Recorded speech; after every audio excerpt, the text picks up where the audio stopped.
അധ്യായം 26. കർത്താവായ യേശുവിൽ നിന്നുള്ള പ്രവചനം.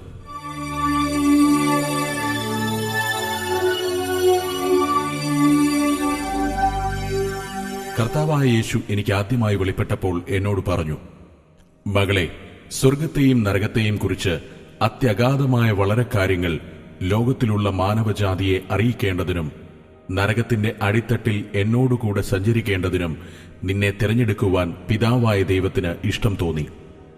നീ എഴുതുന്ന ഈ പുസ്തകം ആരാലും അറിയപ്പെടാത്ത നരകത്തെപ്പറ്റിയുള്ള യഥാർത്ഥമായ വിവരണമാണെന്ന് ഏവർക്കും മനസ്സിലാകത്തക്ക വിധം എന്ത് ഈ പുസ്തകത്തിൽ എഴുതണമെന്ന് ഞാൻ നിനക്ക് കാണിച്ചു തരും.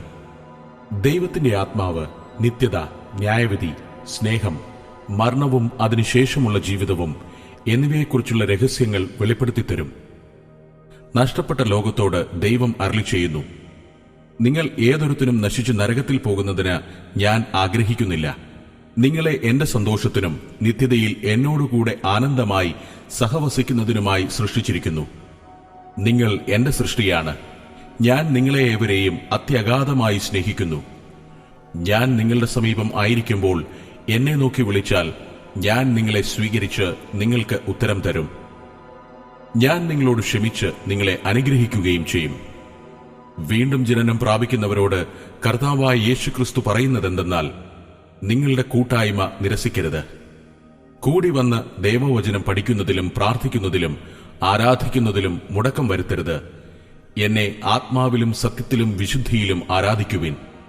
സഭകളോടും ദേശത്തോടും കർത്താവായ യേശു പറയുന്നു, രക്ഷാനിർണയം പ്രാപിച്ച് എന്റെ അവകാശങ്ങളെ സംരക്ഷിക്കുവാൻ ദൂതന്മാർ എപ്പോഴും യുദ്ധം ചെയ്തുകൊണ്ടിരിക്കും. അതുപോലെ രക്ഷയ്ക്കായി കാംക്ഷിക്കുന്നവരെയും സംരക്ഷിക്കും. ഞാൻ വാക്കുമാറാത്തവനാണ്. ഞാൻ ഇന്നലെയും ഇന്നും നാളെയും എന്നേക്കും അനന്യൻ തന്നെ. എന്നെ അന്വേഷിക്കുന്നവർക്ക് പരിശുദ്ധാത്മാവിനാൽ അഭിഷേകം നൽകും. നിങ്ങളുടെ പുത്രീപുത്രന്മാരും പ്രവചിക്കും. നിങ്ങളുടെ മധ്യേ ഞാൻ വൻകാര്യങ്ങൾ ചെയ്യും.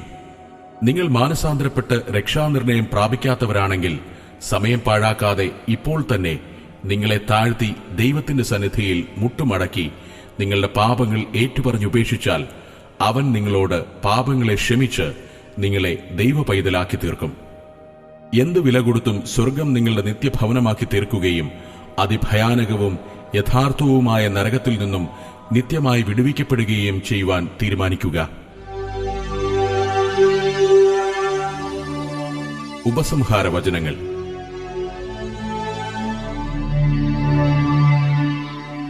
ഞാൻ വീണ്ടും ഉറപ്പിച്ചും ധൈര്യത്തോടും പറയാൻ ആഗ്രഹിക്കുന്നു, ഈ പുസ്തകത്തിലൂടെ നിങ്ങൾ കേട്ട കാര്യങ്ങൾ യഥാർത്ഥം തന്നെയാണ്.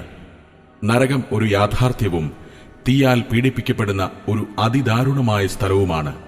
അതുപോലെ സ്വർഗവും ഒരു യാഥാർത്ഥ്യവും നിത്യമായി ആനന്ദമായി വസിക്കാനുള്ള ഒരു ഭവനവുമാണ്. കർത്താവ് എന്നോട് പറഞ്ഞതും കാണിച്ചു തന്നതുമായ കാര്യങ്ങൾ സത്യസന്ധമായി കർത്താവിന്റെ എളിയ ദാസിയായി വിശ്വസ്തയോടെ പ്രവർത്തിപ്പാൻ കർത്താവ് കൃപ തന്നതിനാൽ ഞാൻ എന്നെ തന്നെ വിനയപ്പെടുത്തുന്നു. ഈ പുസ്തകത്തിന്റെ അഗാധമായ അറിവിനു വേണ്ടി വേദപുസ്തകത്തോടു കൂടെ വായിക്കുന്നത് വളരെ പ്രയോജനപ്പെടും. പുറകെ എഴുതുന്ന ചില വചനങ്ങൾ ദൈവത്തിൽ നിന്നും എഴുതപ്പെട്ടതാണ്. ദൈവത്തിന്റെ മഹത്വത്തിനായി ഈ പുസ്തകം അനേകർക്ക് പ്രയോജനപ്പെടട്ടെ എന്ന പ്രാർത്ഥനയോടെ ദൈവത്തിന്റെ തൃപ്പാദങ്ങളിൽ സമർപ്പിക്കുന്നു. നരകത്തിലെ ഒരു ദൃശ്യം.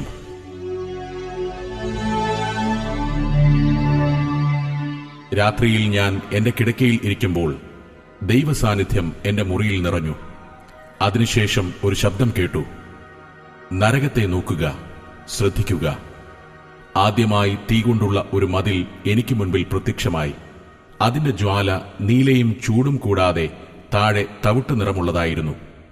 തീയുടെ നടുവിൽ നിന്നും കുഴമ്പു രൂപത്തിലുള്ള ഒരു വസ്തു കാണപ്പെട്ടു. ഞാൻ ശ്രദ്ധിച്ചപ്പോൾ ആ വസ്തു വിറയ്ക്കുവാനും കുലുങ്ങുവാനും തുടങ്ങി. കൂടാതെ അതിൽ നിന്നും കരച്ചിലും ഉയർന്നു. എന്റെ ദൈവമേ, എന്നെ സഹായിക്കൂ, എന്റെ ദൈവമേ, എന്നെ സഹായിക്കൂ. ആ കരച്ചിൽ ഉയർന്നുകൊണ്ടിരുന്നു. അതിനുശേഷം കർത്താവ് എന്നോട് പറഞ്ഞു, എന്റെ മകളെ, 1800 വർഷമായി എന്നോട് നരകത്തിൽ കിടന്ന് നിലവിളിക്കുന്ന ഒരു മനുഷ്യബലി അല്ലെങ്കിൽ വസ്തുവാണ് നീ തീയുടെ ജ്വാലയിൽ കണ്ടത്.